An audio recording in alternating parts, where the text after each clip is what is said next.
All right, we'd like to welcome everyone this evening to Mapleton City Council meeting on Wednesday, November 2nd, 2022. Reed Carlson is not present, and Theron Garrett is by telephone. Everyone else is present. We'll begin with an invocation by Councilman Beck and led in the Pledge of Allegiance by Councilmember Egbert. Our dear gracious Heavenly Father, we're very grateful for this beautiful evening we have to come and meet and discuss topics important to us, important to the community. We're really grateful for the snow and rain that we've received, and please help us to that we can drive safely tonight and help us to be safe in the community. We're grateful for our many blessings, and we ask for thy Spirit, and we say this in Jesus Christ. Amen. Amen. Please join me in the pledge. Allegiance to the flag of the United States of America and to the republic for which it stands, one nation, under God, indivisible, with liberty and justice for all. Thank you. We'll begin. Thank you.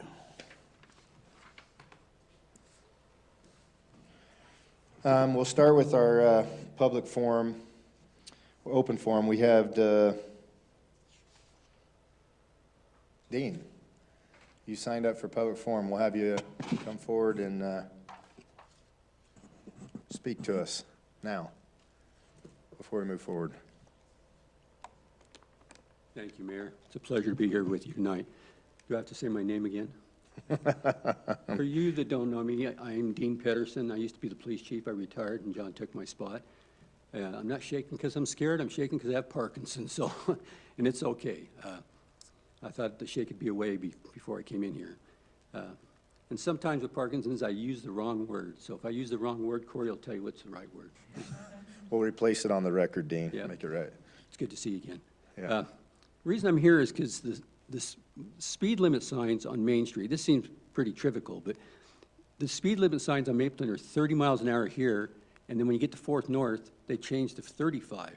And I live at 1200 North Main. When we bought the home, there was no junior high there. There was no homes around me except for Gary and a couple on the east side, and it was really nice.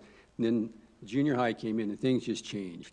I was chief at the time, and one of the things as chief, I care about children a lot. And the children you that were here know, that was my big thing, protecting the children. I did child sex abuse crimes for 4 years when I was with Springville. And so when I became chief here, that was one of my priorities, is keeping the kids safe. And we did a pretty good job. And after I left, John took over, and he's doing the best job he can. But the city's grown so much. I couldn't believe. I came down with cancer a couple of years ago, and I didn't go out for 2 years because COVID was going on. So it really didn't bother me because I didn't go anywhere anyway. And then we drove down to the south end of town. I could not believe the development that's coming in and how big it is. Well, guess what? All the fields around me aren't fields anymore. They're not orchards. They're all homes.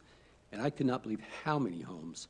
So the speed limit on Main Street on going south is 35.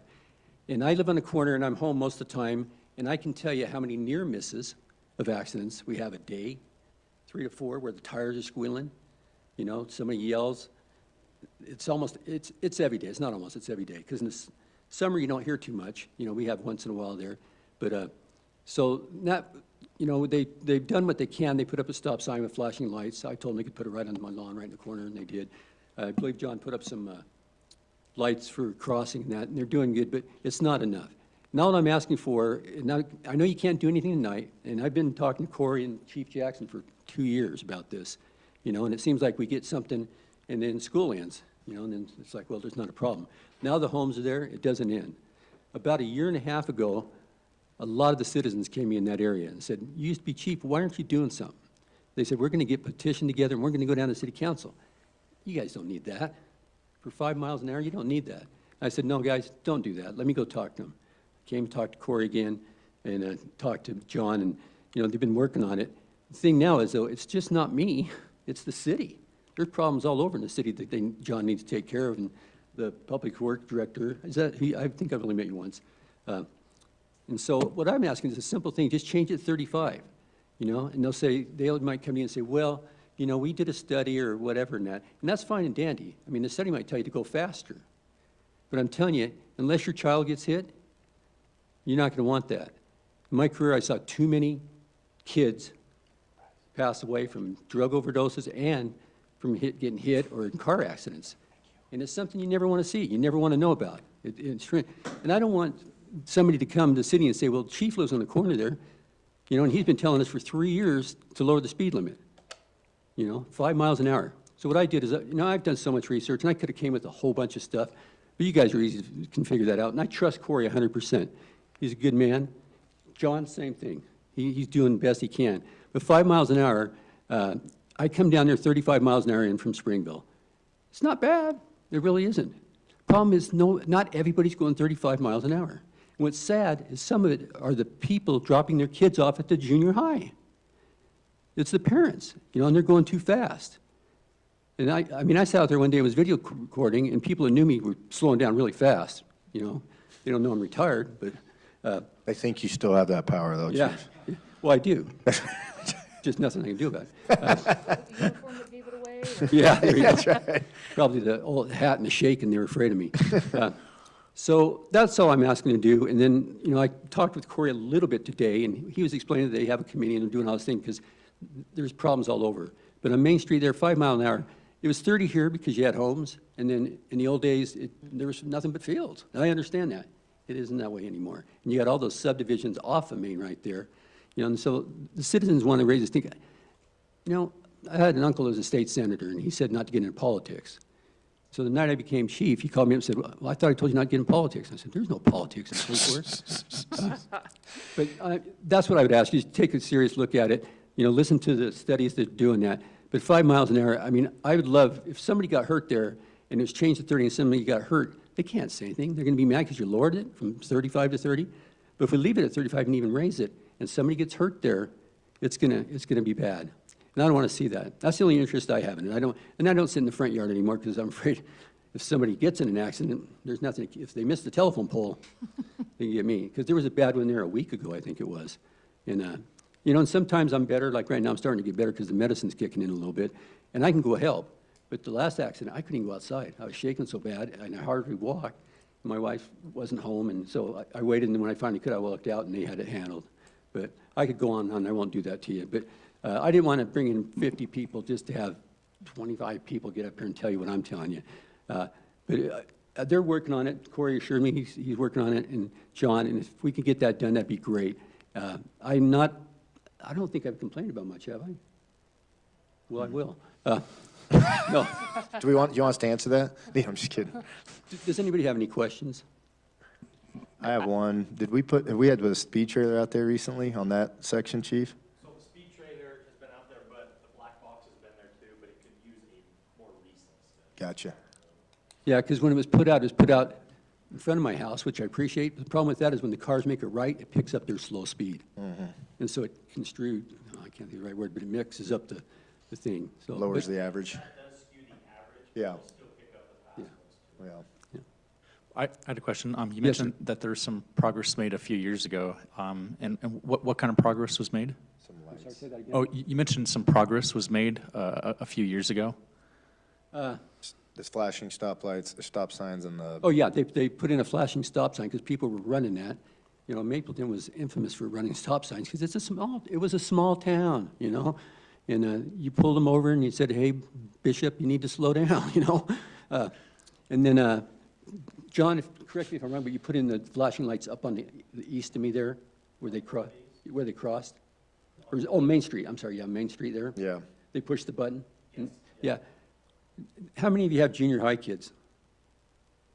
Yeah, I had 5 or 6 of them. They don't push the button, unless their parents are strict about it, and then they step out and something can happen. But it's helped, it really has helped. Extra patrol, you have so many officers, they can't patrol. In my day, we had 3 schools, 1, 2, 3. You could patrol most of the schools. Nowadays, you got 5, 6, something. You can't do it, unless you have more officers. Yeah, and you don't want them just patrolling schools all day long, so. Yes, ma'am. I think and I appreciate you coming to the council, and as we continue to discuss this, there are several areas around the city that have problems with speeding. I believe that speed limit is a small part of it. Yeah. I know for myself, honestly, it's just not even paying attention. And I think part of the conversation that we have will include, I would like to have it include, and maybe this is an involvement with our MYCC, you know, some awareness, some constant reminders to people of, hey, you know, their peers are getting hit. Some of the young people are doing the driving. Some of the grown-ups are doing driving. Here are the impacts, you know, putting a face on it. So more of that awareness around that. And for me, as maybe sometimes negligent, possibly, it's really because I'm just not paying attention. Yeah. Right? It's not because I'm fast and furious, Well, but it's because when I taught traffic school, when you leave work, or you leave in the morning to go to your work, you're thinking about work. Exactly You're right. thinking about you're late. You're thinking about your kids. Did I get them breakfast, blah, blah. And you're not thinking about focusing on the road. That's most people. And I well, even do and it. if I'm going south on Main Street, I'm knowing it's 35, and then it goes down to 30, and I don't pay attention. I do that on 1600 South. I've met several of our officers on 1600 South going east because of that, because it does change. Yeah. Yeah. And that intersection, you know, when school's going on, it's bad. I mean, it's just, and it's people driving the way they drive. You know, because if you're going to make a right turn, you can't make a right turn because the guy's making a left turn, this guy's going straight, this guy's turning. And there's a big truck there. This kid coming this way cannot see that car pull out. That guy can't see him, so he starts to go out, and this guy's going over, boom, they hit. You know, so, any other questions? Well, thank you. I'm glad you heard me out. I voted for most of you, so I'm glad you're here. And I appreciate the Most work of you do. us. I know it's not easy. I have a question. Who'd you not vote for, Dean? I'm just kidding. Thank you. No. Appreciate you. Thank you. It's good seeing you. Thank you. It's good to see you. All right, we'll move on with our consent agenda items 1, 2, and 3. We'll look for a motion from the council or a question.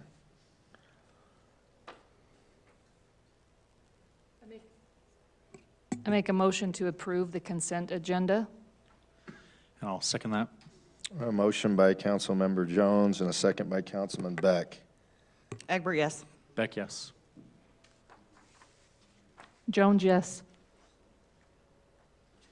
Garrett, yes. All right, we'll go to our first public hearing, or our only public hearing item, which is item number 4, consideration of an ordinance amending Mapleton City Code, Section 13.30.070 regarding the use of pressurized irrigation on agricultural property. Mr. Conroy. Yeah, this is just a simple one. We're just proposing to strike that limitation. Part of the reason is the 12-acre piece we picked up on 800. One of the options would be, in order to maintain that, would be to use pressurized irrigation for that piece. As we've looked at it from the ability to provide PI to this or similar properties, we don't have any concerns, so we're just proposing to strike that section. All right, this is a public hearing item. If we'll open it for public comment. If you have something in regard to this item, you come forward now. Seeing there's no one, we'll close the public hearing. Any questions?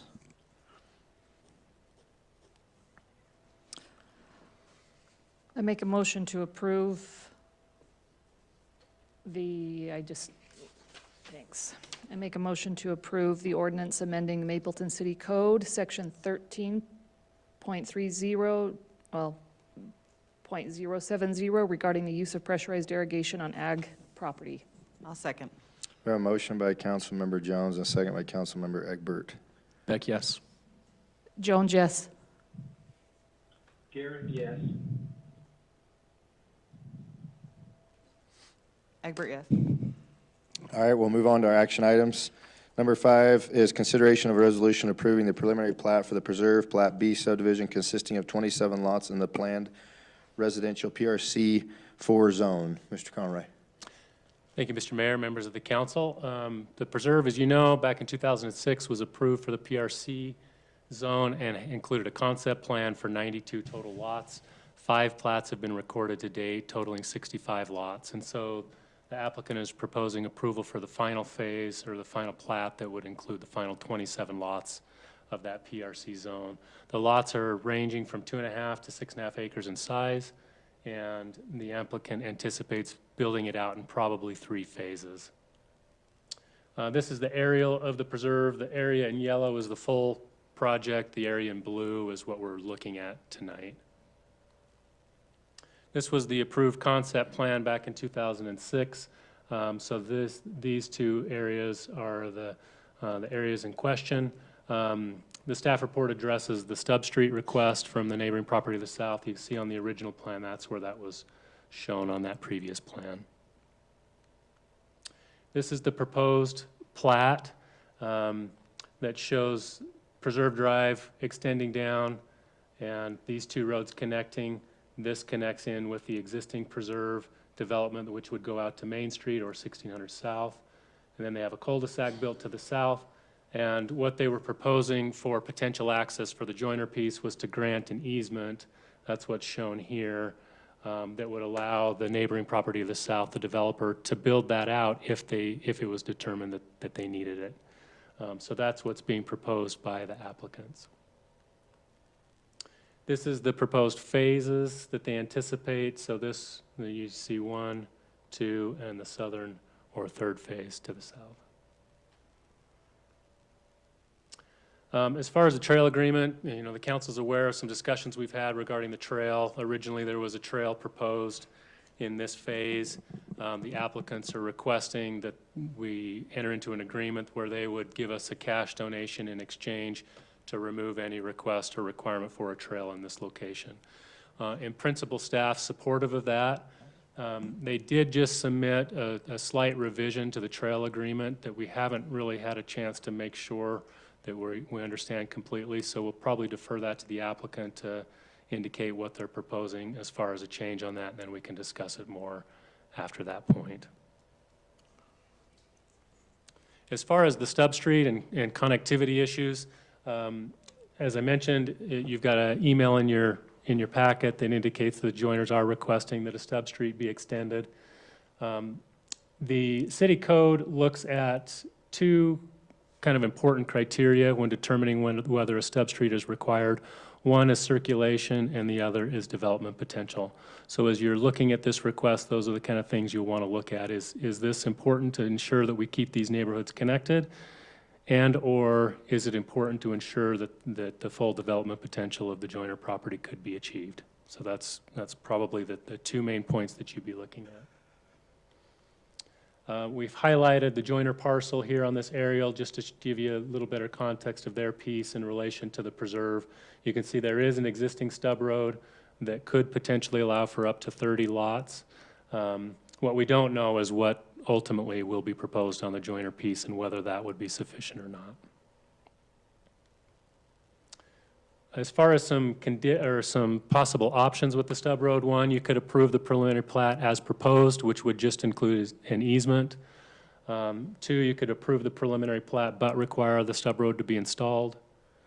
Three, you could approve the first two phases but defer the third phase for a time to see if we get some more clarity on what's being proposed on the Joyner piece to determine whether a stub road in fact would be required or necessary for them. That was what the Planning Commission recommended, was that third option. Or the fourth, if there's some need to see revisions or get some more information, you also could continue the application with a request for changes. With that, I'd be happy to answer any questions on the application or the request if you've got any. The applicant's here. Do you have anything to add to Sean's presentation, if you like to? As normal, pretty thorough. If you'll state your name, Joe. Joe Shank, Thank you. and I didn't vote for any of you, but I Yeah, you hope voted to for be people. able to have the opportunity to not vote for you very soon. No, I'm teasing. Yeah, so, if we look at kind of the requirements in the code section, it says the number one is a road necessary for connectivity to meet city requirements. It's not. Right now, there is the other road coming from the Twin Hollow side that meets that requirement, how it's currently zoned. And then, is it needed for logical development? Once again, it's not. So, I feel like we're a little bit hindered by offering an easement that's not required or needed, and it's kind of slowing up the process for us to be able to get approvals to move forward. So the current zoning, I believe, allows for 20 lots in the Joyner property, and and 2 points of access aren't required until you get to 30 lots. And then the only reason the road would be required is if there was an increased density. And, you know, we're not wanting that. You know, right now we're at 4.1 acres per lot. These are huge estate-sized lots, which is, you know, what the community and you guys wanted. And having that connectivity to potentially much smaller lots, you know, I think, you know, would decrease the value a little bit. But, you know, so there is another option, and that would be to remove the easement altogether, since it's not required by any of the code, and then that would enable the lots to not have a large influx and requests for additional density. So, you know, I think a fair compromise for us is to be able to leave the easement open, and then if it is required and it does need to you know, move forward, then, you know, the joiners or whoever takes over that property can develop that. You know, for right now, I don't think anybody wants a road going to nowhere, you know, putting that stub road in, and it may not be necessary. And so that's, you know, kind of our feeling on it. But what questions did you guys have? Any questions for Joe? If we went with that third option, so just approving the first 2 phases, then the third phase would be approved at a future date. I mean, it's hard to say like how far out that would be, but any predictions with that? Like how far out that future date would be? Yeah, we're hoping to move forward and get everything done within, you know, a 12-month period. So, and, you know, as far as the property goes that's south of us, the Joyner property, we have no idea what that's going to be. And, you know, it's pretty irregular to have an easement by itself without an agreement or even a need at this point. And so, you know, we either want to remove the easement altogether and approve all 3 phases, or, you know, if we're willing to compromise and keep the easement available for, you know, a few years if it's needed, then, you know, the joiners can go, or quite frankly, a new developer can go ahead and pay for that. But, you know, we don't want a road that goes to nowhere that may potentially never be needed. How long is that easement, Sean? Did anybody measure that approximately? It's about 400 or 500 feet, but Is it? yeah, I think so. All right, just curious. Any other questions for Joe? Joe, do you want to hit on the proposed changes on the trail Oh. easement that was just sent? Yeah, that was, you know, we didn't foresee that this thing would be kicked down the road again with just approving the first 2 phases and not the 3rd phase. And so, you know, we do have an agreement to remove the trail access and us to be able to help, you know, pay for trail access, creation of parking lots and other developments. And so we wanted to tie the full approval of all 3 phases to that payment and not, you know, trigger it when the whole thing isn't approved. Is that the revision that you did on an Yeah. agreement that was just sent? Yeah, that's Okay. all. That's all that is. Okay. Okay, any other questions? All right, thanks, Joe. All right, we will, since the joiners are here present, we're gonna have you guys come up and present, if you would. One of you or both of you, or we'd rather look at Leslie. I don't know if you wanna come up too, Wally, but.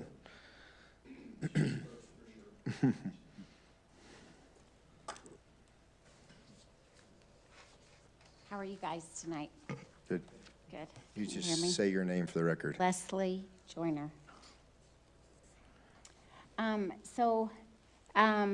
The stub road, the conceptual plan for the stub road has been there for as long as we've owned our property. Mike Clouk had to put his stub road in so that we would have access there. So there's a few different reasons that we think that the stub road is important. The connectivity, the flow for the communities, for the utilities, the safety. It's a safety issue. We all live in Mapleton. We all are aware of the fire hazards that we have.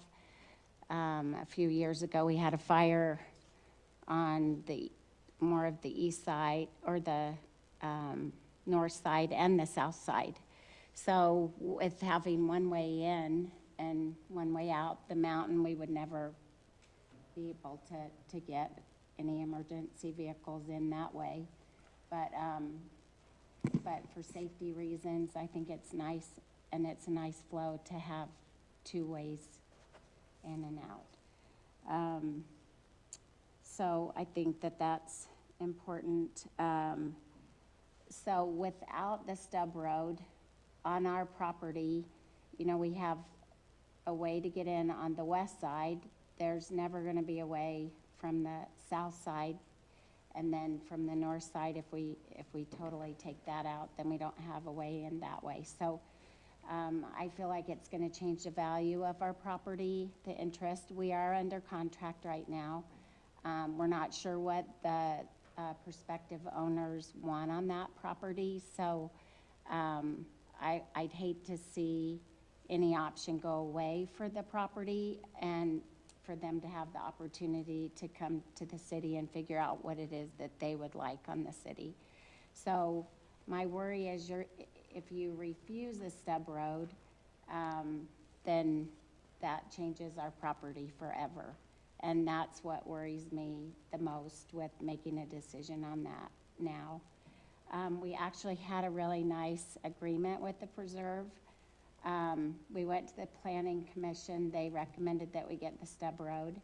And then we met with the preserve people, and that we put, they brought the utilities in, and then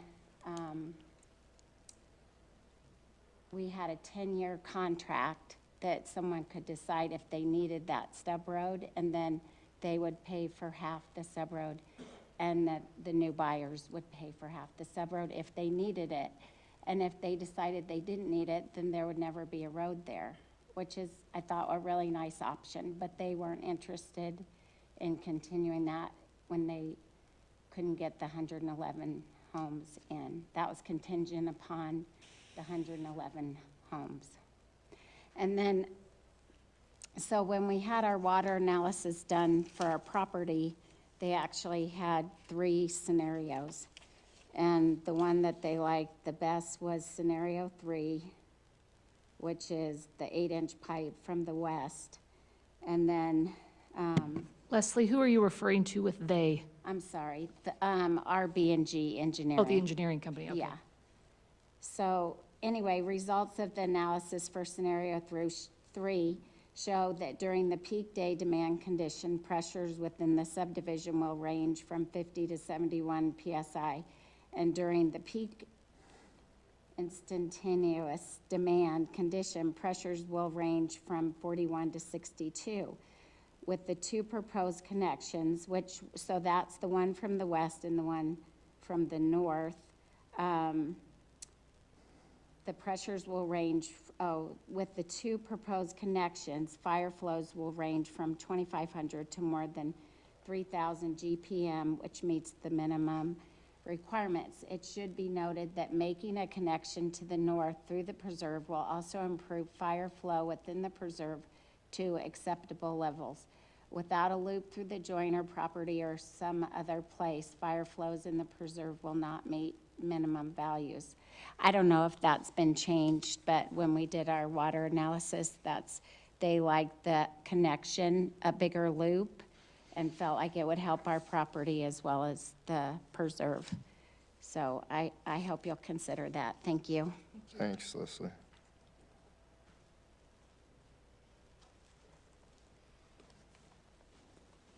Good evening. My name is Wally Joyner. I'm the lesser half of what you just witnessed. We've lived in Mapleton since 1999. We've lived on this property since 2002. And as Leslie mentioned, we didn't do the concept plan. Someone else did the concept plan, and it was shown that there was going to be a stub road coming from the north to the south. from the preserve to our property. It's interesting, we're not here to make changes. We're here to keep what was already decided in a conceptual plan, and the conceptual plan is for future development. Nobody knows what the future development is. Zoning can be changed. I never thought that I would have a 3rd-acre lot on the south side of my property, but I do. So there is no logic. The value is going to be decreased. We've been told that. With only having one access, we've been told that. We've had lesser offers given to us because of that reason. And I just think that it's for the future development of the city of Mapleton. I'm not a developer, I'm not planning on developing. As Leslie mentioned, we are under contract with maybe a developer. I don't know what even they're thinking about doing. Talking about this new design here, it looks like we were an afterthought. And I don't know if that easement is good or bad for our property. I would like it to be looked at as the maximum place to be used for the benefit. If the road is ever going to be needed, it needs to be in the best place. We're not here demanding that the stub road be put in a road to nowhere is put in right now. That's not what we want. What we want is that we don't want things to be changed and taken away that will be detrimental to our property, because the stub road may never ever be needed. But if you take it away, we know what that outcome is. So I appreciate your time. Thank you. Thanks, Wally. Any questions? No, sir. Thank you. All right. Council. So, Discussion.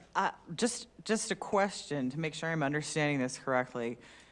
With the easement, how it has been structured, it does not take away the potential, should the buyers of the Joyner's property decide they want to put a road through, right? And it allows the flexibility if the buyers of the Joyner property do not want the road. Correct, right? However, if based on what Leslie mentioned, I know the applicant has indicated we talked about the easement the last time tied to a date, a term, there was a term, but apparently that may now be off of the table because of the density change. Is that right? Was that the previous preserve owners we were referring to? No, that's these gentlemen here. No. So, So we're looking at, the average lot size is 4.1 acres.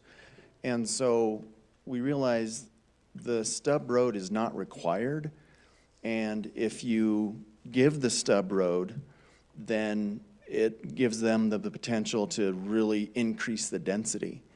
And then we'd have 4-acre estate lots with a road going down to, potentially 3rd-acre lots and smaller. And so, that was part of the issue and concern that we had as well. If it wasn't available, it would, potentially require that they had what it's zoned for now, not making additional changes, which would be, I think, 2 acres per lot or something along those lines. What are we expecting of the easement in terms of a timeline? What's on the table right now? well, I don't think anything is. They had made an agreement between the two of them supposedly. That's what Leslie's talking Okay. about. For some period of time, but now, today, it's now in front of the council saying, like the options that Sean gave. Right. Is the council going to demand the stub road or be okay with an agreement saying the stub road can be put in a certain amount of time based on an agreement? So there is no limitation on the easement anymore? It would be left up There's to the nothing parties written. to determine. Yeah. Okay. So, But the council has to say, we're okay without a stub road, or we're okay with allowing the easement, or we're okay with nothing. Yeah, so my perspective on it, and I agree with a lot of the things you're saying, is it's not required.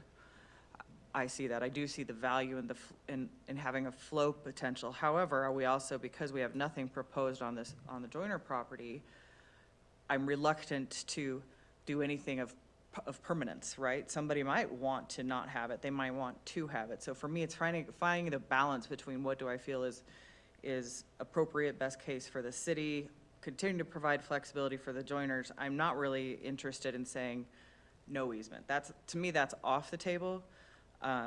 It's talking about, is there this third phase with a stub road versus the easement, which may or may not come to pass, and is that the most equitable and appropriate solution for our community? And so that's why I was tripping on what's that, is it a fixed timeline? If they're almost under contract, then at least we know it's moving, there's something moving forward there, so. We'd be happy with that. We'd be happy with a compromise and saying, let's leave the easement in there, and then if it's needed, then it can be, the stub road can be created, depending on what happens in a year or 10 years down the road with whoever has the property and whatever development plan they come to you guys with.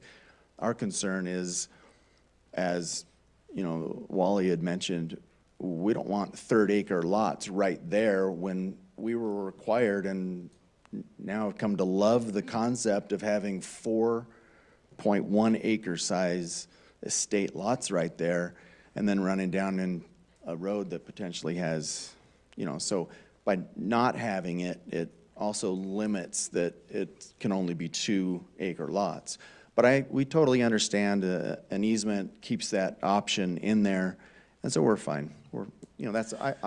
We feel like that's a big compromise. Appreciate the density concern, in an ideal world, we'd step down one to the other. There were comments about the fire pressure, which is something I haven't been involved in conversation. Is that a continued thing? I assume it's not. No. Okay. It's not. So, from our perspective, we love looping our water system. If it were up to me, we'd just loop it 3 times in every subdivision, and that would make water pressure awesome. But, we can't do that, so. So not a thing, though. No, these guys just had their preserved water analysis was just done without that connection, and it works just fine. There's a couple of things they have to do to make it work, but it works fine without it, and the joiners work fine without it. There were 3 options in that proposal, and the other 2 worked fine, too. The question is, sorry. Well, I have one more question. Well, are you going past the water? Because I have a I'm going question. past water. You go to water if you have Yeah, water. let me go water real quick. So the question is whatever RB&G, if that's who the engineer of record is that's doing your water study, that's saying we're meeting fire flows with the current design? It's Hanson Allen Luce. Oh, it is? And they're working for us. Okay, so they Hanson, when do- Hanson they do comes it back for and us. says that their fire flows are gonna work, but you gotta do this, this, and this, it may be more cost-effective for them to run the 8-inch water line straight down and solve the problems rather than spending extra money on some other thing that you gotta do in the water line to get it to work. That's all I'm saying. Yeah, So you may potentially. consider that, and that 8-inch, 400 feet 8-inch might be a lot cheaper when you're building those roads to throw it in, and then, you solve the problem. I'm just Yeah. saying. You got to be compliant anyway, so Yeah. it's Yeah. going to solve it. So the next thing I just overheard, and I want clarification on, did I just hear that a revision to a legal document was submitted just before this meeting that the council hasn't seen? I was, Yeah, I- there- I- no that's- one's- I'm no not to one's- handle that. Yeah, You no, want me to go? You want me to go? Yeah, you No should. one's Before you signing leave it. before you leave the pulpit, so there's a trail development agreement inside your packet. Yes. A few minutes before the meeting, Joe submitted a new one. I haven't had a chance to read it, but I think I understand what it says based on Yeah. what you mentioned. So this is the problem that I have that I believe has to be done from the city side. In order to record the plat where the trail easement existed, the payment needs to be made prior to the city signing and recording the plat for that area. And if you do 3 individual plats, if you did phase 1, 2, and 3, or however you did it, that the plat that gets recorded that where this existed, the payment needs to be made prior to the plat recordation. Because once the city records the plat for that area and agrees to it with no easement, then obviously, the city Okay. agreed to it. So that's the only revision I would make to Sure. the original document. I didn't read the language of the second one, and I don't know exactly what it says, but it's just the first one was ambiguous. Okay. And we were trying to say, we want all 3 phases approved at the same time, and then just say, yeah, let's keep the easement. And I think we could still do that tonight, possibly, if we resolve this Yeah. easement issue. I'm And just then, saying. and then that document's a non-issue, we can sign the first or the second, or, I just want to make sure that the language is added, is that prior to plat recordation, that the funds are paid, which would be and- normal. And we're open to that, we're Okay. not trying to sneak I figured. something in. Oh, you guys I just want to sign make sure this one. before we get all the way down the road to saying we're ready, and then you say, no, we're not No, doing it that way. We're Okay. fine, All we're right. fine. And what you could probably do is the motion, whatever it is, would be to authorize the mayor to execute an agreement. We can go finalize those terms. If Dallas is uncomfortable with it, he'd bring it back to Okay, you. yeah, because I actually think if you've submitted a legal document that is intended to replace a prior one that we haven't read, we need to be very That's what we're clear not- on our But, phrasing. yeah, our feeling, The we weren't original expecting, document in your pack is the one we're approving with additional language. That's what I would recommend. Okay. The language that it's paid prior to plat recordation. And then you've essentially solved And that's the whole point. that's the only language that's added? That's all I recommend. You guys have read it. If you have Yeah. anything else to add, then, Well, no, that's. okay. Okay. Got it, I think, for now. Thanks, Joe. You have, yeah, but come up to the pulpit, would you, Leslie? So my only worry about this easement is, as Scott informed me, that that's like on a fault line that you can't build on. So are you saying you might possibly say, okay, we'll keep the easement and leave it at that? Because there is an opportunity for the people we're under contract with to come in and share the plan.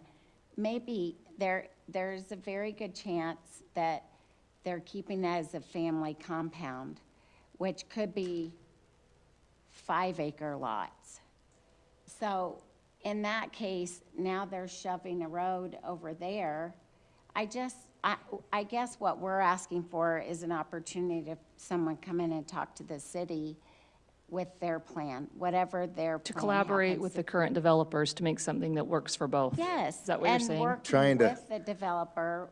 I'm trying to think through this. If I was the person that was submitting a concept plan on my property and complying or trying to comply with the neighbor, and there wasn't a concept plan on the other side, I think it would be kind of hard to, well, so if on your piece you provide a stub road that's best location for you, let's say, then having the other property owner without a plan yet, trying to say, well, that's not best for us to move it over here. I think that the property owners have to agree to say, I don't think the city would necessarily get involved in that. I'm trying to think of all the plans that we've done in that scenario. Isn't that, Yeah, I mean, in most cases, the common roads are either on a shared property line, which, they're running parallel, or you stub it in the best location you can, and then the next property owner has to figure out if they're connect gonna to it use in any that. way that's, yeah. So I think that it would be more of a discussion between property owners saying, hey, it benefits us more here, whether that's clear in the other corner or in the middle or 2/3 of the way over or whatever. And if the property owner, you guys agree to, that it works for both of you, then, That's I'm kind just of trying the to think first, through first one to that. do it gets to. yeah, it's like the first one developed their property, I think, kind of has I don't know. It seems like it anyway to me. And then if you can work out that it works for both there, maybe that's the best spot for your property. I don't know. You don't know, I don't know. But I'm just saying, without a concept. We have a call into LEI about that area because I don't understand exactly, but Scott said that's a fault line right there that you can't build on. That's probably where we're on the road then, if you can't build on it. Yeah. I don't know, I'm just saying, right? I think that's our concern. Yeah, but it is tucked right up against the mountain, so I don't know if that works either. So, I mean, the other one worked great for us, but I guess because they're here and Yeah. making their plan, then they can get what they want and whatever. So I guess if you can wait on phase 3, that would be great and give these people an opportunity to come in and talk to you before you make that a for sure thing. Maybe they're gonna have a beautiful plan. Maybe it's gonna be $1 million 5-acre lots that they would love. So I That's don't right. know. That's right. We just don't know. That's right. Thanks, Leslie. If it's time we need, though, that third option to just approve the first 2 phases seems logical, right? just phase one, phase two, then push out that decision on the third phase to a later date. Well, yeah, I think you're going to you're end up making the same decision now or then. And that's why Jessica's saying that she doesn't want to let it go, but have an option. I think that's probably your best option, is saying there's an easement there in place, so it's not going away. The opportunity's there. If it doesn't get needed, then neither property owners want it. The joiners wouldn't want it if they don't need it, or the next property owner, but if they need it for what they're trying to do, then it's there for them to take advantage of. It seems like a good compromise. I have maybe a different contribution, and I respect all that's been said about public access and safety, and I think those are all people that do engineering and numbers can figure out all of what the rules are on that. But I personally and philosophically believe, as decision makers for the city as a whole, my personal feeling is connected cities, connected neighborhoods make for stronger communities. I have consistently advocated for that connection on several projects, the last one being the one over at Silverleaf, the one over there on 1600 South that we had just a few weeks ago. So I am in support of connection, not for the sake necessarily of safety, but for the sake of neighborhoods and integrating neighborhoods. And I understand the concern, hey, look, I don't want my 4-acre parcel to be next to a 3rd acre, but I got to tell you, living next door to a $2 to $3 million hovel on a 3rd acre next to Twin Hollow, Wally, that's not too shabby. Those are beautiful homes, right? I think we need to be fair about that. The reality is, cutting off that stub road, it does limit the value of the Joyner property. It absolutely does. And it's great that you've got a contract on it, because you're actively trying to sell it, and it will at some point be developed, very likely. The Joyners bought it 20 years ago to be a family compound or whatever you wanted it to do. This family might buy it and want to develop it. I support the stub road. Now, if at some point in the future the other developer doesn't want it, I still advocate for connectivity in a community. I won't change on that. But there's a greater case to remove it if both of them come to a really great plan and say, hey, we really don't need it, we've got these other options. Okay, all other things considered, maybe that's the right way to go. We've worked a lot on this topic with the trail system. You guys, I appreciate your candor. The last time we were here, you have been fairly transparent about wanting to really create an exclusive estate type of community. I appreciate your transparency. That's great. But for the city as a whole, I believe in connectivity. Physically, with our infrastructure, physically, I think it's good for neighborhoods. And, living to the south, could there be 3rd acres? Possibly. I suspect at $300,000 to $500,000 a lot, those are going to be some pretty nice properties on whatever size they are. So those are my thoughts on it.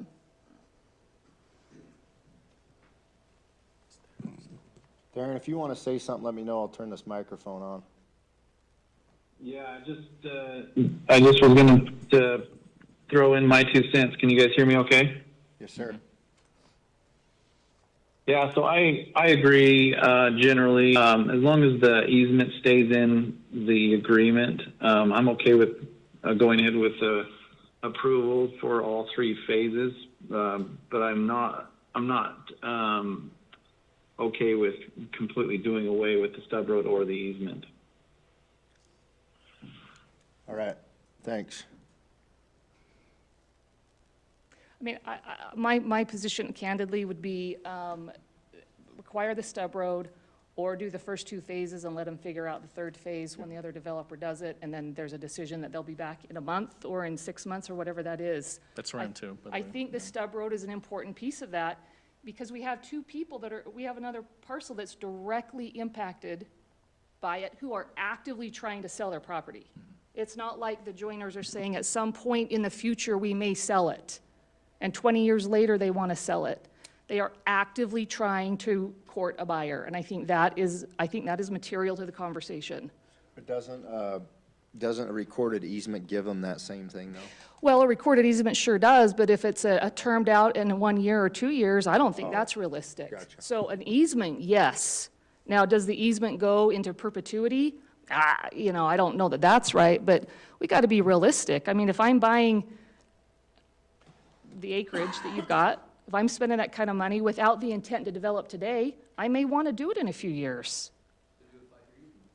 What's that? Or you could just do it, you could do a 5-10 year, what, you know. Well, They were talking about I 10 years think, before. well, 10 years was thrown out before, that's probably realistic. I mean, I think a year to two, I don't think that's really realistic, I really don't. But what I'm saying is that, do you feel comfortable that if the easement's there for a certain amount of time like that, that it accomplishes the same thing? And if both property owners come to the conclusion that, like you were saying, that they don't want it, or they have these plans that work without it, then we're okay with that, and they don't put it in, and their connectivity is, you know. I might plug my nose and support it, because it's not connective, right? It's not connective Not connecting from those two. infrastructure. But if both parties are agreeable to it, you know what? Maybe you plug your nose, I plug my nose and vote for it, right? I mean, I'm just being honest about how I feel about it. Oh. But I think if it is an easement, a year to two easement, you barely unpack the boxes, and it's 2 years. And then you got to figure out, I'm going to develop this, and how many, I mean, you Joe guys have been will be living working there on 2 this for years. how many years, Joe? Yeah. I mean, we got to be realistic here. It's crazy that, Can I ask a clarifying question? yes. So if this is recorded and the easement is recorded, then what is I guess I'm confused about the talk about an easement going away in 2 years. If this agreement is signed, then that easement should be permanent, no? We're talking about there being a time limit to the agreement, or to the easement being in place. So if in a certain amount of time, both properties develop and they don't need the easement and both agree to that, then they would agree to remove the easement and not leave it in perpetuity. Yeah, like a delayed agreement. That's what we're talking about. Okay, well, if both parties are amenable to that, then I'm willing to think about it. But I was voicing my support if the easement stayed permanently. I think the minimum should be 10 years because we have no idea what's going to happen in the next couple of years. Okay.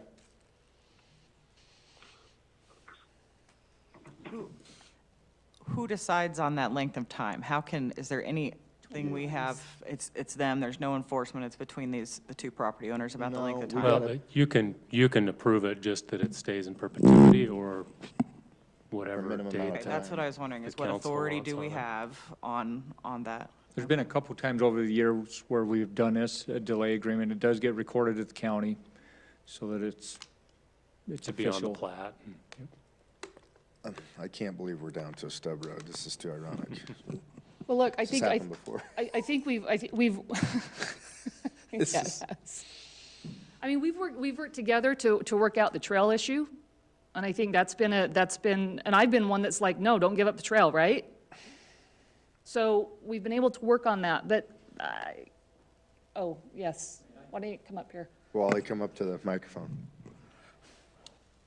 Please. So to be a little bit transparent, the opportunity of selling our property is a 30 to 60-day opportunity.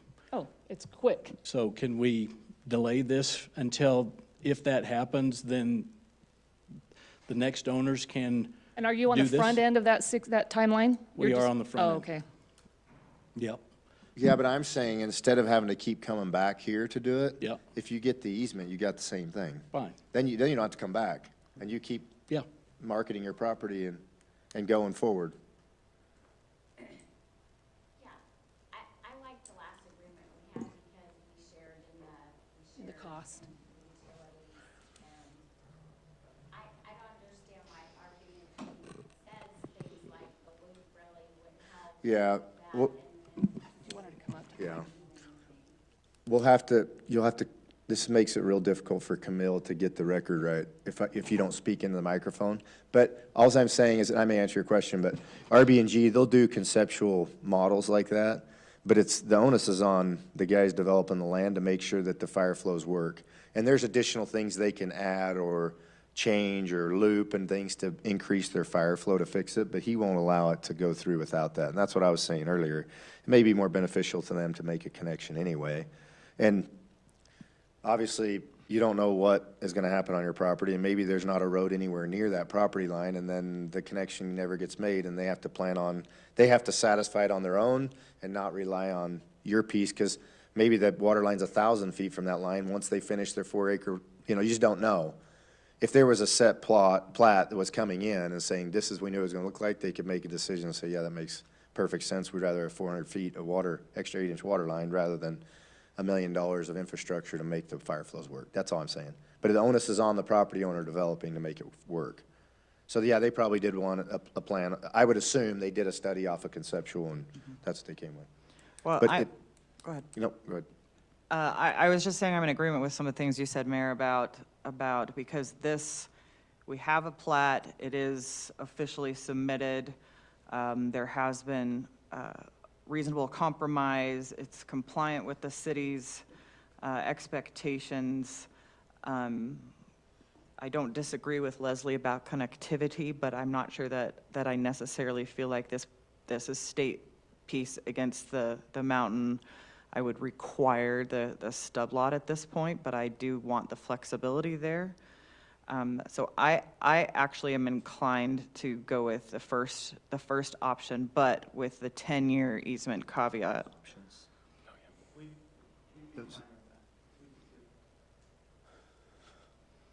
I think that would give them the So you're saying approve the preliminary flexibility. plat as proposed. This includes an easement that would allow the neighboring property to construct a road Yeah. in the future if it is needed for the development. And they'd have to work out financials between them, right?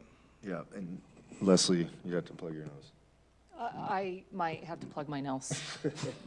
But it reserves Yeah. a reasonable amount of time for somebody to identify what they may want to do with the property, and I could plug my nose fine. And it allows these people who've been in the pipeline for a while to continue progress on theirs. Yeah. So I'm going to make a motion, unless there's more conversation. I'm going to move to approve the preliminary plat as proposed to include an easement with a minimum 10-year easement, allowing the neighborhood property to construct a road in the future if it is needed for their development. Do we need to cite the DRC comments? With the DRC conditions. Okay, with the conditions that the DRC provided are addressed prior to recording, and the payment made prior to the plat recording. Will you just state that in the trail development agreement? Okay, I will restate.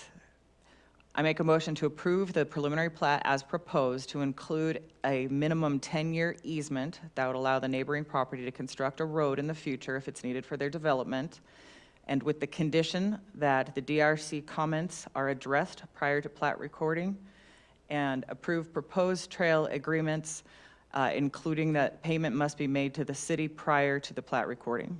And that's in the trail development As agreement. indicated in that's the in our- original trail development agreement That's in our packet. in the packet. All right. Did I get it all? Second that motion.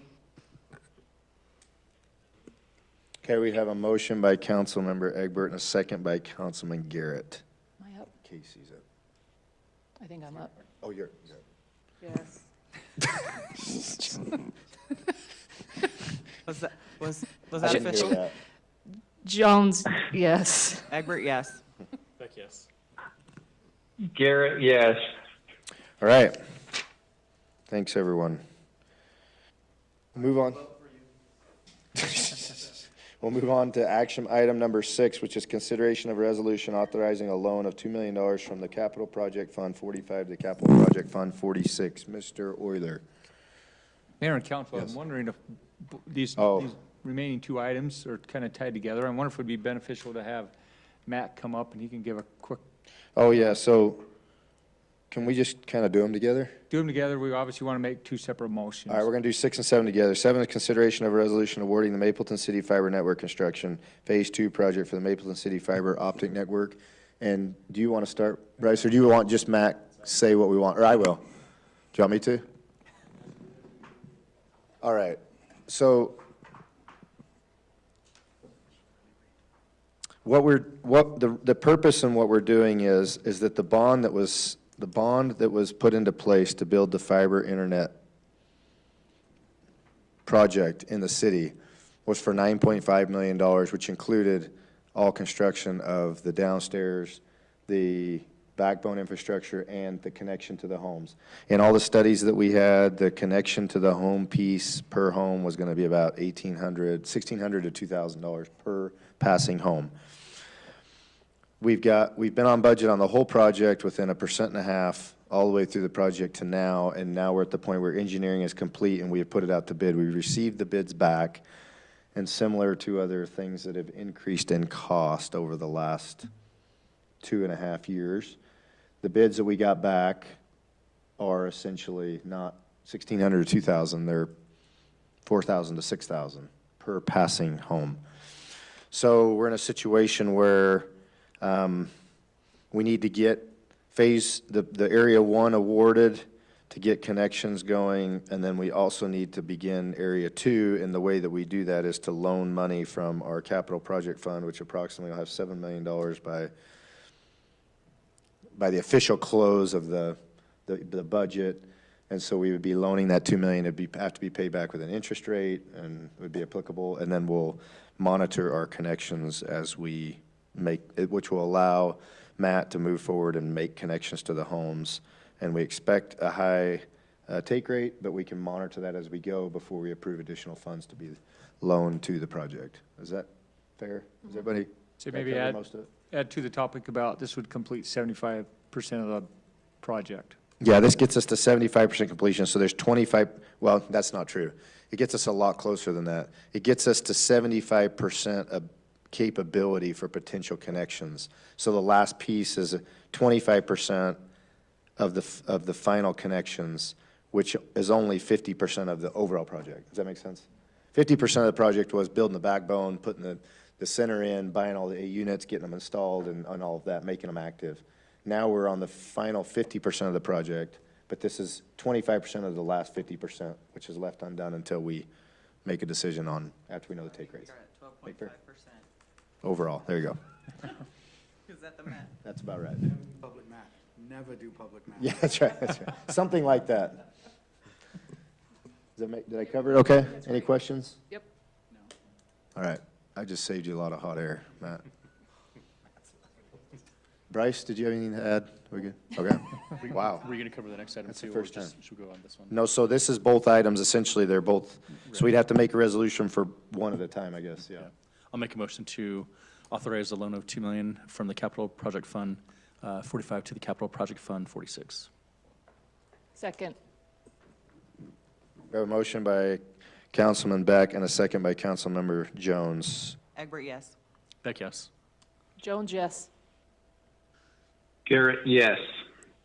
All right, now number 7.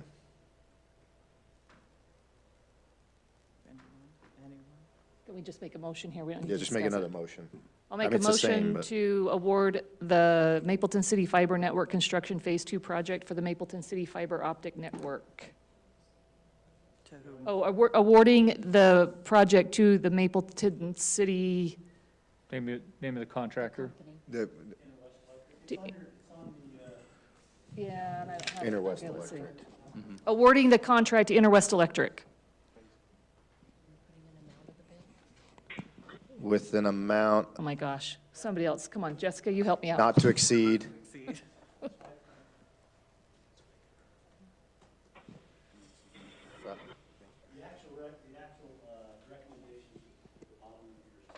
Oh, here. Okay, I did read it. Let me pull it up. Yep. 5 point. If you've got it up. Jessica, do you have it up? Okay. Not to exceed I have it. Yeah. Okay, I make a motion to approve a resolution awarding the Mapleton City Fiber Network Construction Phase 2 project for the Mapleton City Fiber Optic Network to Interwest Electric Company, not to exceed a sum total of $5,7,047,092. Pause. Do we need to consider anything for overage, like a 10%? 5.8 million. Not to exceed $5.8 million. Quick math. I'll second that motion. We have a motion by Councilmember Jones and a second by Councilman Garrett. Beck, yes. Jones, yes. Egbert, yes. Garrett, yes. That's where I'm. That should not be that hard, and it seems to be hard for me every. Okay, great. Thanks, everybody. We will move on to our administrative reports and start with Chief Jackson. So I know you guys have been sitting there for a few minutes, but I'm going to ask you to give me a few minutes tonight, be a little bit longer, and I have a guest coming over here in just a minute. So let me start on the fire side. Bob Evans is up and running as a captain. He's working his shifts, so he's just plugged right into the schedule. If you haven't met Bob, you'll meet him in a few weeks when he comes over and swears in. Brings a lot of experience from Park City and other states, so yeah, we're lucky to have him, and he holds that paramedic certification, so we're thankful to have Bob, and you'll meet him in a couple weeks. I want to give a little recognition to one of our part-time firefighters by the name of Casey Metcalf. Casey works full-time in Orem, was able to negotiate some surplus fire equipment from Orem that we were able to get. Chief Glasgow estimates that's around $15,000 to $20,000 worth of equipment. Casey brought it over in his personal, truck last week and dropped it off. So I just want to say thanks to Casey for working that. That'll be beneficial. And then if any of you guys got a chance to drive by the fire station on Halloween night, those guys go out there and cook chili and hand out candy. So that was fun. That was a fun night for them. So we appreciate them taking that. A couple other things. You've seen our email about Kathy Gleason leaving her crossing guard post. She turned her stuff in today. She's a little emotional, but what a great lady. 22 years crossing kids here. So if you have a chance to reach out to her or run into her, do so, because she's a great lady. She's done a good job for us. So we certainly appreciate her. I also, in our weekly email, mentioned a narcotics search warrant that would be done, that I would be updating you on. That took place last Friday night on the southwest part of town. When she gets here, you're going to see who was responsible for that. But it was just flat out good police work by Officer Hatch. She made a traffic stop a while back, arrested the driver for driving impaired, and then got her shovel out and dug deeper and was able to get a search warrant and do this narcotic search warrant down on the south end of town. So those people aren't in town anymore, and quite frankly, that's the way we want it. So she's going to be bringing her buddy in here in just a second. But here's what I want to spend a few minutes on. Ironically, that Dean was here tonight to talk about speed. That's what I want to talk about with you guys a little bit too. Casey, for some reason, has been involved in a couple emails with residents concerned about speed. And I want to explain the process that we've done with speed complaints up till now, and then explain some plans that we have moving forward as far as speed goes.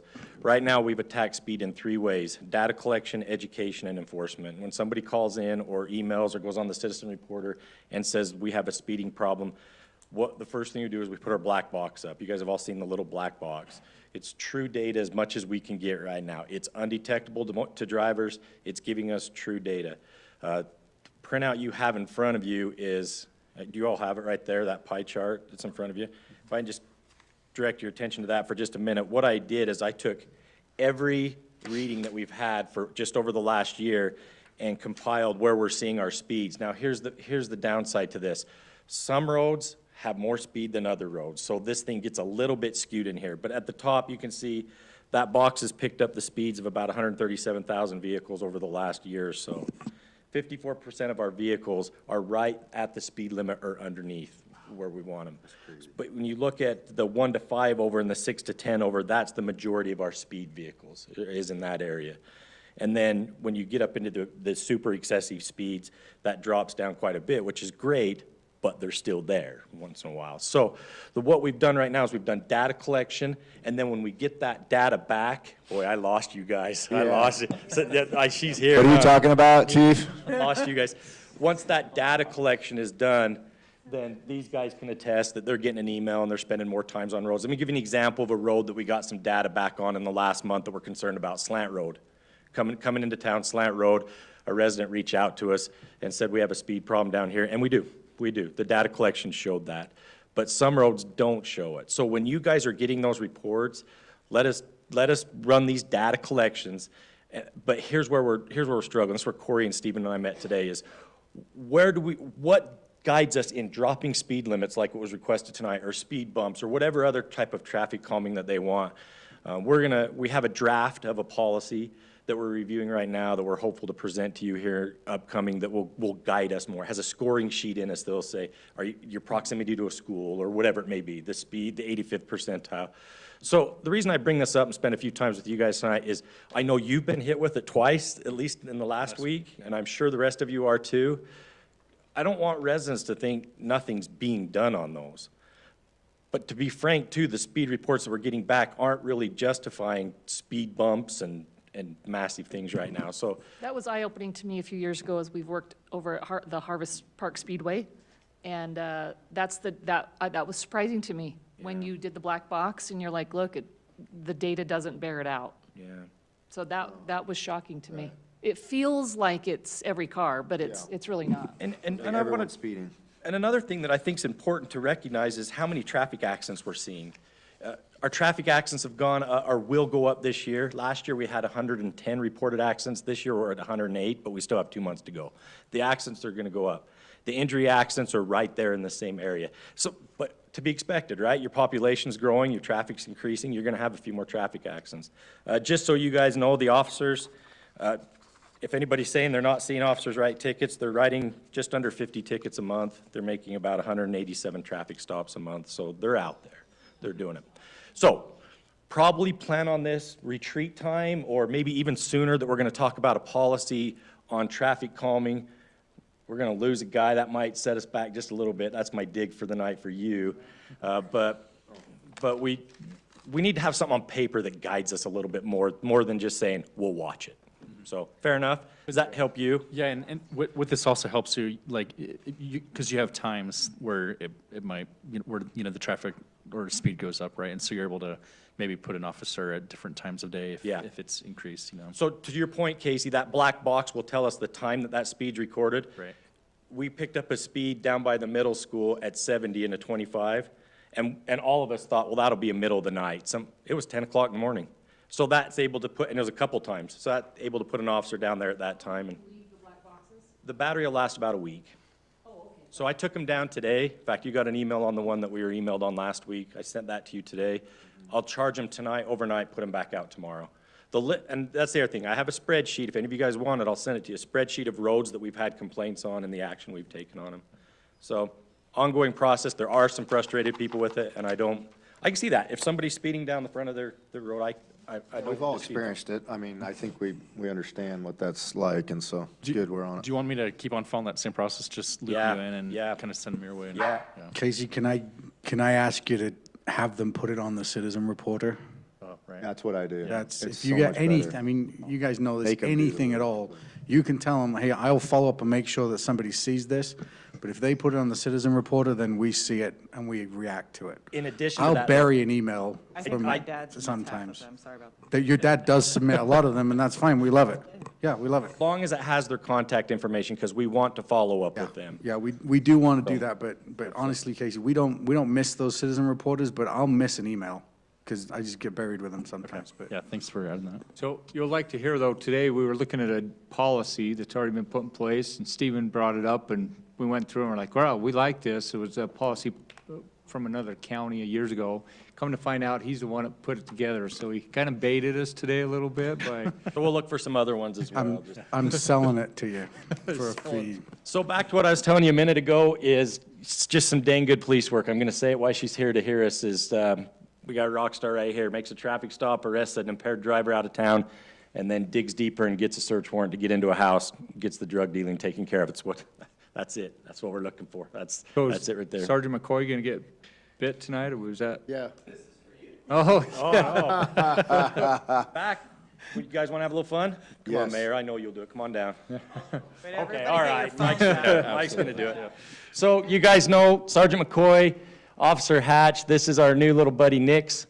Oh man, this dog is awesome. This dog is awesome. So we brought her here at the end, so afterwards you guys can hang out with her a little bit. But we had Officer Hatch work a couple graveyards last week, so we got to babysit in the day. It was awesome. So go ahead, Officer Hatch. Show a little bit about what this pup's doing already. Come up here so it's, the camera will pick it up if it's up here, so those watching will see.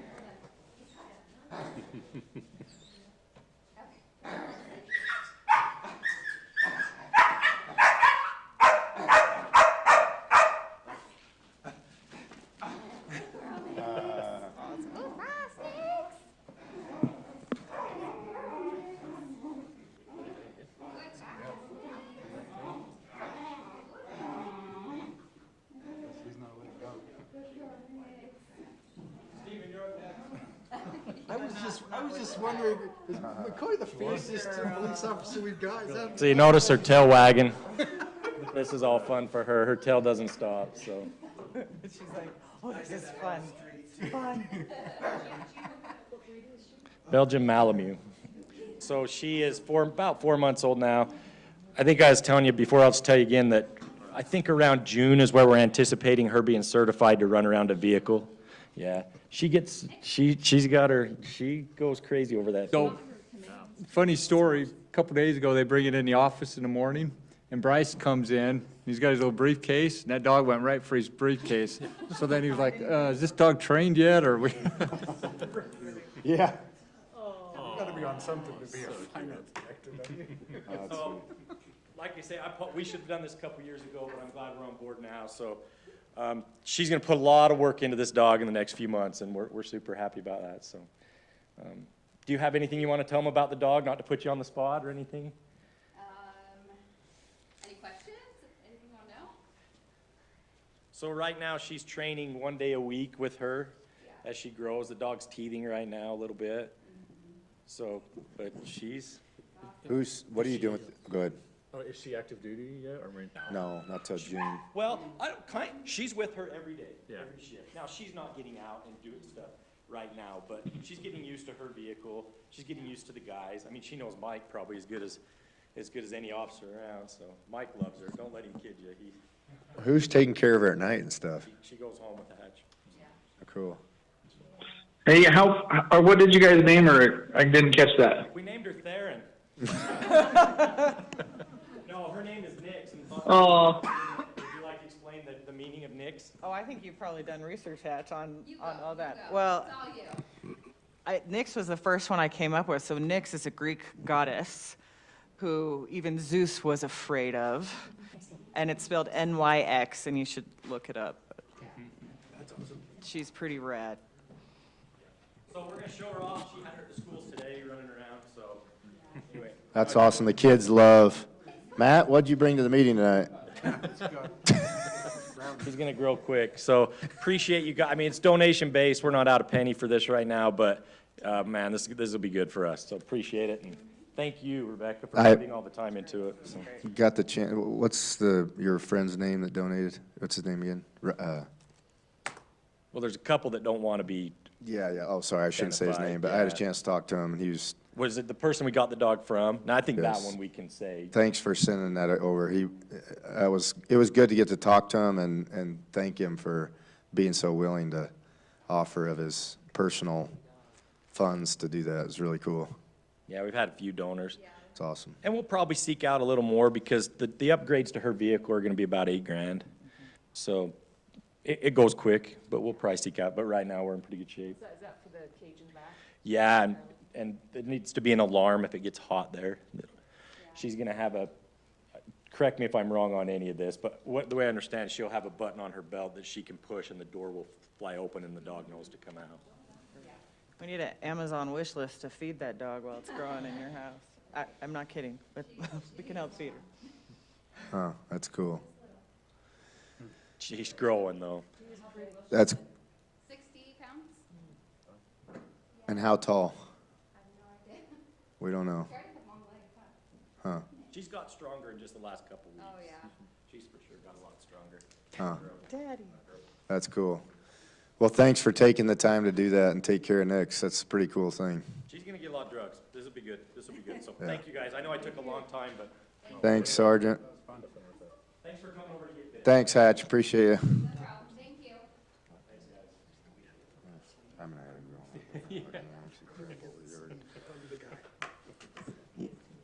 Yes. Thanks, Chief. All right, Mr. Conroy. We'd like to request a dog for the planning department now. We do code enforcement, right, occasionally? Everybody wants one. You get people who like you more. That's right. Couple quick things. One, Trails Committee, Trails Consultant are putting together a survey that we will send out in early December. So it's part of the newsletter in December, and Madison will help promote this to help get some feedback on that Trails plan. So look for that early December. So that's exciting. Short-term rentals, as you know, the council directed us to to do some work on a draft ordinance and do some public outreach, which we've done. Planning Commission had a public hearing last week, and pretty enlightening. I mean, opinions all over the map. We've got quite a few written comments as well that there's really no general consensus. Planning Commission continued it. One of the things they suggested is maybe we consider a combined work session, Planning Commission, City Council, to just kind of talk through some of those items. So something we can discuss now, or I can get with Dallas and some of the other council members individually and figure out what you think the best process is moving forward. One option may be to defer it a little bit.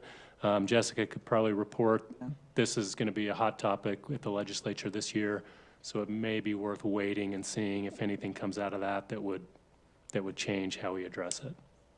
So that's all I had. Great. Thanks, Sean. Mr. Lord, do you have anything to say this evening? Yeah, so next time I'm bringing the Public Works goldfish. It's leak detection. You What's put it its in name? one end of the system, and if it doesn't come out the other end, you had a leak. So that works Do you have really, like a really well. school of goldfish in case we have Well, leaks? yeah, if we have a leak, we have to go get another goldfish. But they work awesome. We can get donations. Yeah. Taking donations tonight? Yeah, my kids donate them. It's awesome. Okay, yeah, the only thing, I want to kind of just hit on what John was talking about with the traffic calming. We just had a really great meeting, I thought, this morning to finally get this done. I've been working on this for 2 years, so it's been good to talk about that. What we want to do is we need to do this with a work session, because it really is going to come down to policy, is what we talked about this morning. There's a lot of science behind it, but when it comes down to how to make decisions, it's going to be up to you guys to say what you're comfortable with and what you're not comfortable with. So it's either going to be a work session at the retreat or before the retreat, and it's up to you guys how you want to do it. So that's all I got. Is that all right, John? To add that, is that okay? Okay, so we'll see in January, February when we have the retreat to do that? Yeah. My turn. That's all you have to say? I have nothing else to say That's at it. this time. Nothing? Nothing else to say at this time. All right. Reserve the right to. I reserve the right to say something later. Okay. Thanks, Steve. Jessica? Yeah, with that short-term rentals that Sean mentioned, I've spoken to a lot of different cities now, and part of it is because there's a work group on the Hill right now who's active looking at legislation to come forward, and so I think sitting on this a little bit and having the work session later will make sense. I suspect we'll have some best practices come out. There were 2 pieces of legislation on short-term rentals that were run last year that did not pass. So I spoke with Representative Benyon today, who ran legislation with Representative Moss last year. They're still working on this, but they referred me to former Representative Julie Davis, who is apparently a nationwide expert on this kind of policy. So I've asked her for some principle-based practices. But a lot of this is going to come down to what happens on the Hill. So I'm not sure moving forward a policy right now would even be wise. We'll probably just pull it back. So I'd recommend that. And then housing affordability and affordable housing, 2 different things, but those are big deals. Sean and Corey came to a meeting we had last week with Representative White and 6 other cities and city administrators to talk about some proposed legislation that I've mentioned before that really usurp local authority with zoning, with trying to make general plans binding, deciding what's legislative versus administrative on our behalf that potentially could reduce or eliminate public hearing or public comments. The Utah League of Cities and Towns is extremely active in that. The director was at this meeting with us, and I'm hopeful. Representative White has been a fantastic listener. He is the co-chair of the Commission on Housing Affordability, and so he's a big position of influence on this, and I'm very thankful to have him in that position. And then I was on a panel at the Utah Valley Growth and Prosperity Summit with Senator Bramble and Ari Rooney from Envision Utah and others to talk about topics like this. And so housing is certainly top of mind around here, but that's it. Great. So what you may be saying is that right now would be a good time to remove the short-term rentals in case the state mandates it. If you have it, you can't remove it. Yeah, I think there's so much conversation, and I would encourage if any council members hadn't either attended or listened to it. I had said my Friday night date was with the Planning Commission, 2 hours of short-term rental conversation, but it might be surprising to some about, I was surprised. There was a lot more people who spoke up about support related to short-term rentals than I expected. And so it was very, very interesting to listen to, gave me a lot more context and some good feedback, especially some notes about enforceability that I really valued.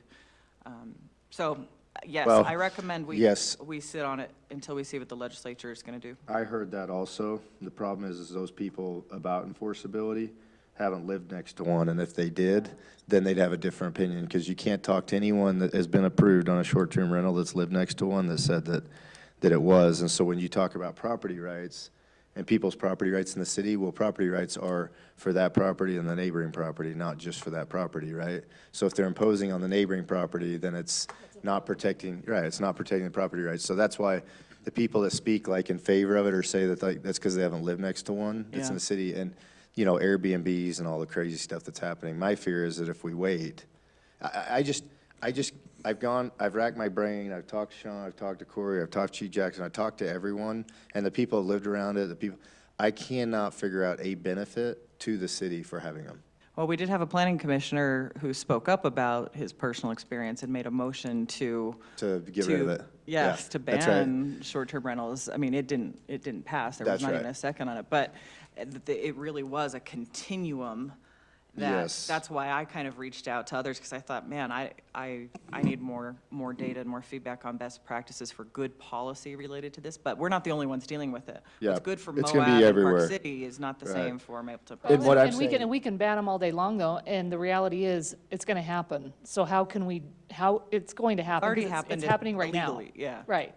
So Right, so- how do we Quickly, encourage some licensing? One thing that's important to note is what happened was typically cities, that's what the position we've taken is these are not permitted because they're not identified as a permitted use. There was a court case that went to the Utah Supreme Court, and the city was arguing that point, is it's not permitted, it's not allowed. And the Supreme Court said, no, it's a residential use, and you allow residential uses, therefore it is allowed unless you clearly prohibit it. That's right. So that's one thing, is if the council's position is ultimately, we don't think we want to do this, in that case, you may want to move quicker. Yes, And get that's something my on the point. book. If it's not, and you want to allow them under some limitations, then it would make sense to. This is what happens every time, or at least every time it's been approved in our city, is that they come and propose it, and then there's all these people live around it that are against it, and what do we end up doing? We end up approving it with all of these conditions, okay? And then what happens with the conditions? Because I've personally received the phone calls, and it's like, not just once, it's like all the time. And so I get a phone call saying, hey, there's all these conditions, yeah, they can do this, but there's 10 conditions that they're not abiding by. So what do? Chief, will you go out there and talk to them? The people don't live there. You can't get a hold of them. The people that are there have no idea what's going on. They don't have a clue that there's an ordinance and that there's all these stipulations. It's a disaster. There is absolutely, unless someone can convince me otherwise, in all the discussions I've had, there's absolutely zero benefit to the city itself for allowing it. I don't think there is a Unless someone benefit to can the city convince as a me. whole, but we've got to be realistic about it. People are going to rent their properties out on these sites, no matter what. So the question then is, what is our, whether we ban them all together or whatever, what is our level of commitment and plan for enforcing it? Well, that's Like we different. may want a discussion item sooner. Yeah, that's different, and I agree that requires discussion. What I'm saying is, inevitably, without doubt, when they come to ask for it, there's gonna be, There's conditions you're gonna tied put to it. conditions, Yep. you're gonna put other stuff. The people there have no clue. The people that are doing it, they don't live there, so they don't care, and they don't answer the phone. And I've been involved in it already. I know exactly how it goes. It doesn't really, like, for me personally, it doesn't bother me that much. Like, I could care less. I know the people that live around me, it does bother them, and I get it why. I know why, because I can see and hear what's going on. But the point is that it does not benefit. That's a separate issue, I think, because if you were to say it's not allowed, then we have to figure out how to That's enforce right. it. The problem is to enforce it when it is allowed with conditions. Like, there's no easy way to do it. You're relying on Chief Jackson to carry on a list of conditions of why they shouldn't, and you're educating everyone all the time. Well, the people are rotating. They don't have a clue. No one's telling them what the conditions are. No. Owner occupation is a pretty. That's an important part of it. there could be an argument for that, right? But all I'm saying is that the way it is today, it's a disaster, and you should just completely remove it before the state makes a motion that says, if you have it, you cannot remove it. And if we don't have it, I think we're better off not having it and then figuring out how to comply with the state rather than having it and then get dictated on exactly how. That's much my opinion. After everything I've read and seen and heard and talked to people of what's coming down and the discussions are being had, that's my opinion. But it is worth what you just paid for it, so. So if we want to have that discussion sooner than later, then let's get it on the agenda right away. We can, I mean, just strategically, there's nothing wrong with that approach. I mean, what's a few more months? This has been a topic on the table for.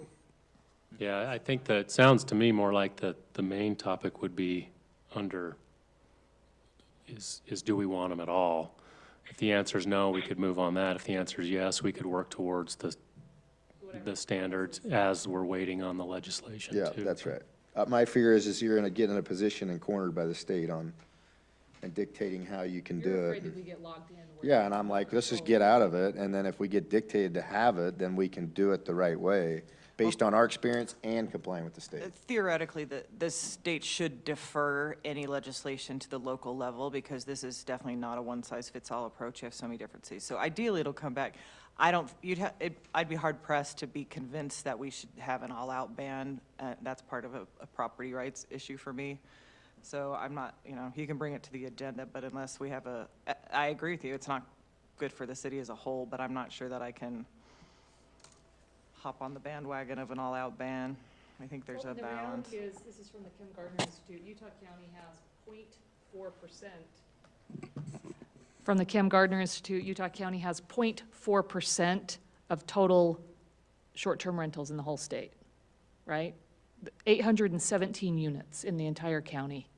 It's not like Mapleton is going to have thousands and thousands of short-term rentals here. No, but if the amount of phone calls we've had over one, we don't even want 10 or a dozen. Well, that one's a pretty gnarly one.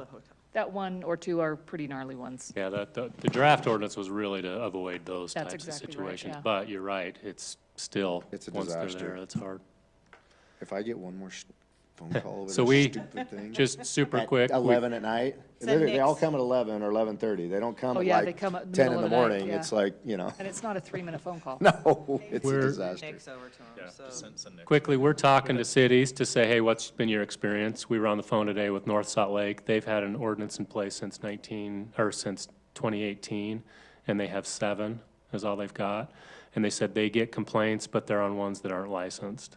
That's their challenge, is once they've become licensed and have followed their pretty strict standards, they haven't had the challenges. It's the ones that aren't, but that was just their experience, But we lend ourselves to the exact the existence bigger- of what's there because they're big properties. So we sit here and we say, we want big properties, we want open space, rural space, big stuff, this, big that. This is what they turn into. Yeah, so this is what we open ourselves to. So we don't even have an ordinance to protect ourselves against this. So what do we do? Keep housing all the phone calls and trying to figure out where are they over the conditions? Are they past the conditions? Or are they on the border? Are they, okay, how do we satisfy this neighbor because they were exceeding the conditions? Now, I mean, it's a disaster. If we say no short-term rentals at all, period, there are a few that are the offenders, right, that we're referring to. Do they remove their license? I mean, do they lose it, or are they just, that's the way it is? We only they're have grandfathered? one right now that has a license. That would not be, you couldn't Take that away. couldn't take that away. That's right. So that problem doesn't go away if we Keep nix dealing with it. that one. That's But right. if you don't do something about it, you could end up with Yeah. 10 of them, Yeah. or 11 or 12, Yeah. easily. That's all I'm saying. Well, I don't have a problem. I don't have a shouldn't have brought this up, problem with sorry. that I'm just, strategy. I'm just basing it off pure experience. I'm not making this up. You can't make that crap up. Do you want to talk about my goldfish again? Let's move it on. Okay, I'm done with that topic, so let's move on. Okay, so Sean, bring it. Let's have the discussion item. Bring it sooner. I think so. Let's at least have the discussion, get it done. No. No? We can just invite them to come to the meeting when, discuss it probably. We'll figure that out. All right, great. Thanks for bringing that up, Jessica. Just with the MYCC, they've got a couple of potential advisors interested. Joanna was going to reach out to Madison to get another post out.